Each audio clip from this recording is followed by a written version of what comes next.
Hey, everybody. Welcome to Career Coach Rod's live for Thursday this week. I'm going to talk about something that sort of changed my whole perspective on all employments, right? Um, and it got me unstuck in my professional life, and it might be right now. It might have a hold of you. It may have captured you. So tonight I'm going to be talking about the fears that drove me to getting a job, like a regular, boring job, and kept me from sort of hitting my real potential of freelancing and working for myself and doing all the things that I love, right? And I think it might be more common for clinical people because we're not really trained on entrepreneurialism and that sort of thing.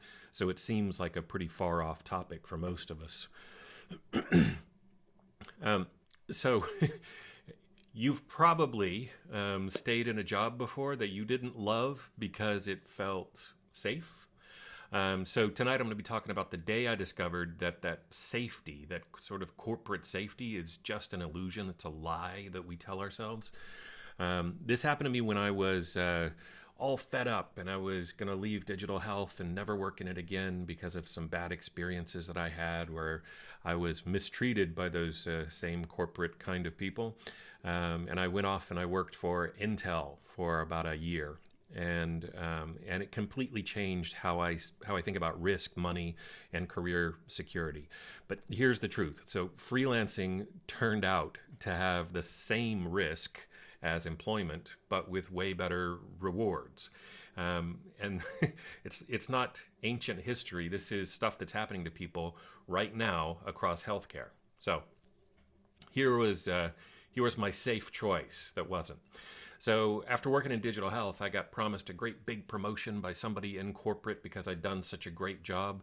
I got sent the paperwork for this great big promotion. It was going to double my pay and more vacation and all kinds of stuff. I signed all the papers, sent it off, and then a couple weeks later they said, actually, that's too big of a promotion. You're not allowed to have it. And I was like, what? I followed all the rules. I did everything I was supposed to. And the voice in my head said, "That's it. These people are not to be trusted. I got to do something else."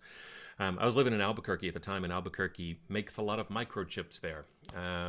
Sorry, Intel makes a lot of microchips in Albuquerque, and Intel felt like a smart choice. It's a huge company. It's established. They've got solid benefits. They've got the whole corporate package around everything, and I remember thinking, okay, so this might be boring and I might not love the work, but it's safe. So let's go ahead and just jump into it. Safe, because that justified everything, right?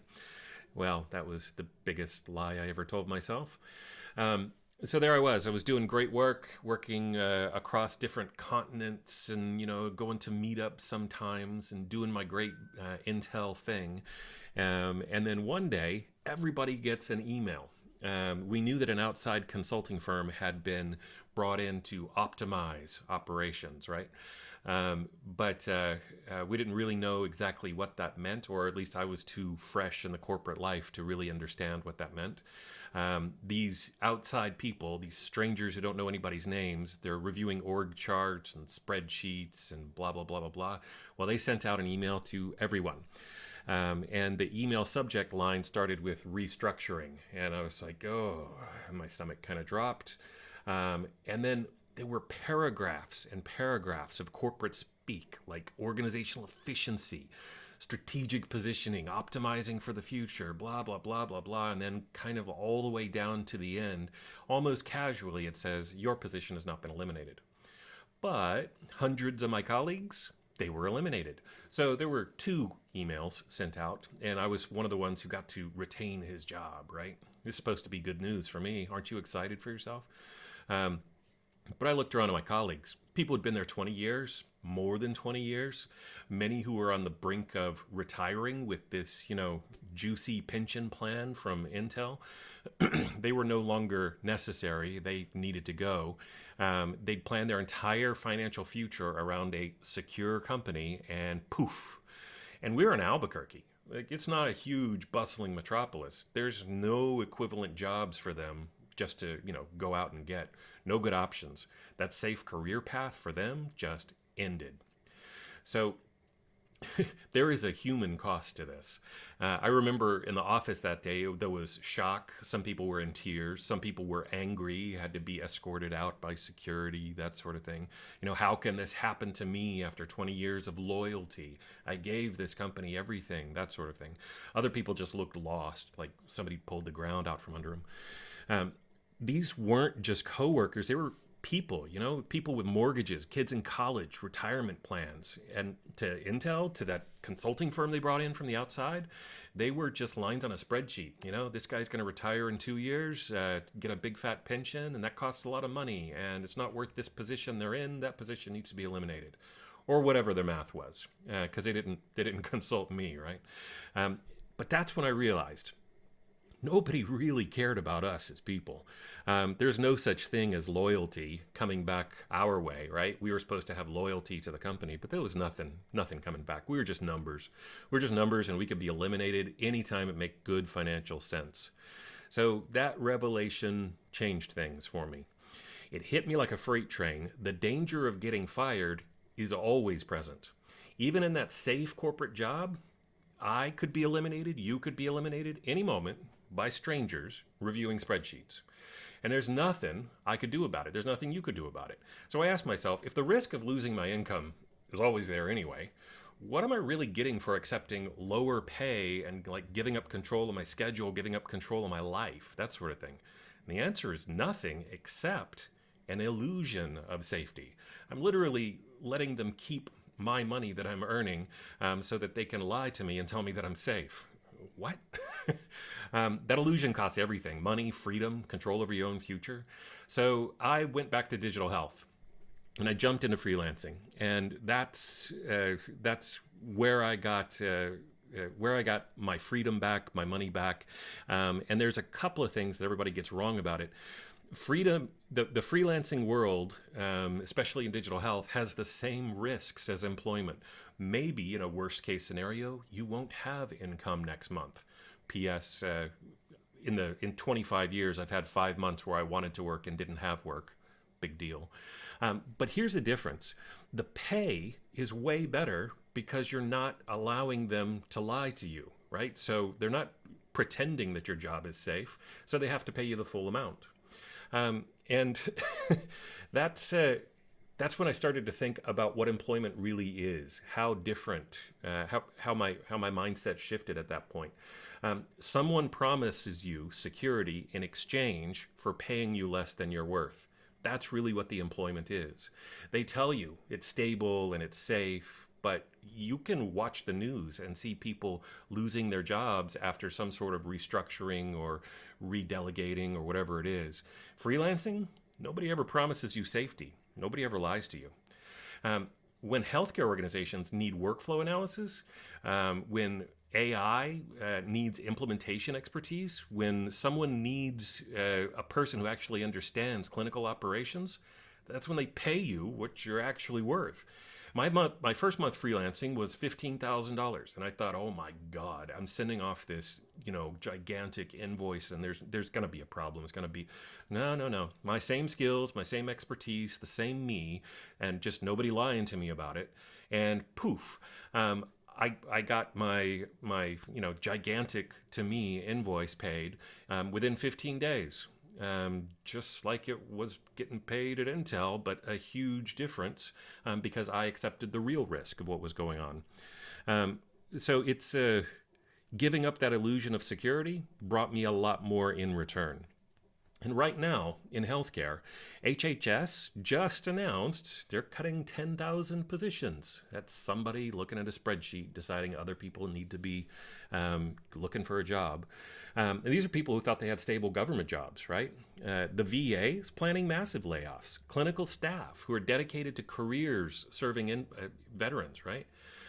Major hospitals are closing with hundreds losing their job overnight. So, and even in digital health, some of these unicorn companies like Lyra, they're laying off staff after promising work-life balance. Every single one of those people thought they had a safe job. Every single one discovered that corporate safety is an illusion. Meanwhile, the healthcare consulting market is exploding. 28 billion in 2023, projected to hit 59 billion by 2032. Organizations are desperate for people with clinical expertise who understand digital transformation. Like they want to pay you for the skill. Don't ask them to lie to you and tell you that it's safe.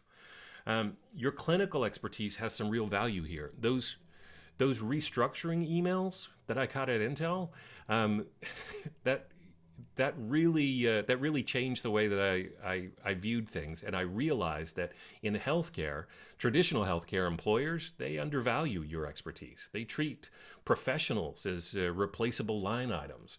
But the reality is, healthcare tech companies can't find enough people like you.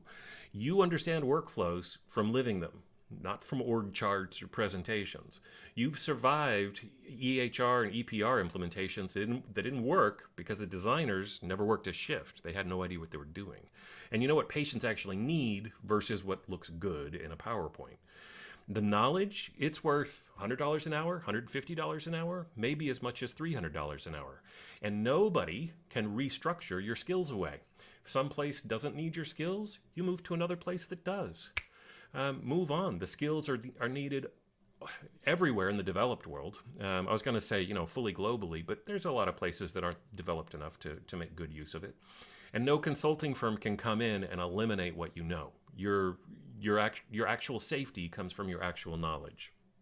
So let me be completely transparent about my little freelance journey there, right? I was working for, before I went to work for Intel, I was working for one of those big electronic patient record companies. And I was doing all the hard stuff because I was the nurse on the team. So I was doing the NICU, I was doing ECMO, I was doing all of this really complicated stuff. And that's why they offered me the raise that they eventually took back. But I looked around at everybody around me, and they're all making more money than me. And I'm like, why am I doing the hard stuff and making the least amount of money? That's crazy. What's going on? They were all freelance. Oh, okay. Freelancing terrified me. I was afraid of taxes and running my business and all the rest of that stuff. All things that are easily learnable. But for me, that first month, it was $95 an hour. This would have been back in 2003 or something like that. $95 an hour, 160 hours the first month. That's about $15K. Plus they paid for my expenses like travel and whatever else I needed. And then there was no drama around getting the invoice paid. 15 days, poof, right in my bank account, no problem. So that 15K, I kind of thought at first might be a fluke, but it became the foundation for the next 18 months. So next 18 months was the same. And I made more in that 18 months with that first client than Intel was going to pay me over the first 3 years, right? So, so if I want to take a month or two off in between contracts, no problem. Plenty of money to do it, and then just roll on to the next thing. I wasn't, and this is what I liked, I wasn't lying there wondering if another restructuring email was coming along. No problems for me. So it's the same risk, but better rewards. Let's be honest about actual risk comparison here. So employment risk, you might get restructured tomorrow by people you don't know, people who don't know you. You have no control. You're getting paid below market value while you wait for the axe to fall. In freelance, you might not have a project next month, but you have complete control over finding clients. You get paid what you're actually worth, and your skills can't be eliminated by anyone. So if you're making 2 or 3 times what you were making before, a little time off can be nice. It's the same risk of not having income, but only one of these pays you what you're fairly worth for taking the risk. Only one gives you control. Only one stops lying to you about safety that it doesn't exist. And when I finally saw this clearly for the first time, the choice was obvious to me. So what does it mean for you? If you're in a clinical role right now and thinking at least it's stable, I really need you to hear this. It's not stable. It never was. That stability is an illusion they sell you to underpay you. The restructuring wave is accelerating across healthcare. We just looked at a few numbers, but go look for yourself. It's not a secret. And while hospitals are cutting clinical staff, consulting firms literally can't hire fast enough for digital health people who can do both sides of the fence. The market's screaming for clinical people with clinical expertise to combine it with technology understanding. And the technology is way easier than the clinicals. You don't need to become a programmer. You don't need an MBA. You just need to stop accepting less than you're worth in exchange for safety that doesn't actually exist. So I know the fear. I lived it. What about benefits? What about consistent paychecks? Same fears I had. All an illusion. Here's the reality. Getting paid as a consultant is straightforward. Business contracts, clear terms, professional invoicing systems. Benefits? You can buy better insurance for less money than most hospital plans can offer, than most employers can offer. Consistent income? My freelance income became more consistent than employment because it's skills based and the skills are in demand, not based on whether some consulting firm decides to optimize my work life. The fear is real, but it's based on believing the lie that employment equals safety. There's ways to address all of the things that bother you. Generally speaking, I work with professionals, CPAs, accountants, lawyers, that sort of thing, and end up spending a teeny tiny amount of the money that I make in consulting in order to have the security that really works for me and really matches my life. So here's the choice you actually have, the real choice. It's not the one they tell you about. You can keep accepting below market pay in exchange for the illusion of safety. Or you can keep hoping that you won't be one of the ones who gets restructured when the consultants show up. I mean, I didn't get restructured, right? Was I lucky? Maybe. You can keep giving someone else control over your financial future, or you can recognize that the risk is there already, and you're just not getting paid fairly for it. You can discover your clinical expertise is actually worth more when nobody's lying to you about safety of your job, right? My Intel experience was the best gift I could have had at that point in my career. It shattered the illusion and forced me to see reality. And that scary first $15,000 month, that was the beginning of building something that can't be eliminated by strangers reviewing spreadsheets. It's the same risk, but honest rewards. So drop a comment if you've ever been restructured out of a safe job, or maybe you know somebody who has. And DM me Roadmap if you want a free guide to transitioning from clinical roles to digital health consulting. And let's stop accepting lies about safety and start building real financial freedom. Thanks for being here. I'll be back next week at the same time, 6 o'clock in the UK, 1 o'clock on the East Coast of the United States. And that's it for me, unless there are questions from people who are watching. And I don't see any questions there. I don't see any questions there. I'll wait for just a moment to see. Oh, thank you, Snow the cat. And you were here right from the start. You're I think a regular joiner. I recognize your handle. Yeah, we should probably talk sometime. It's good to see everyone, and I'll try to get some of these messages out in smaller bites for other people as stories and that sort of thing. So I look forward to seeing everyone next week. If you've got a question and it feels like it might be impolitic or even impolite to ask, just direct message me. And I'm still a nurse. My skin is as thick as an elephant's, right? You're not gonna do anything. You can just ask what you really want, and I'll give you the real skinny. So great seeing everyone, and I'll see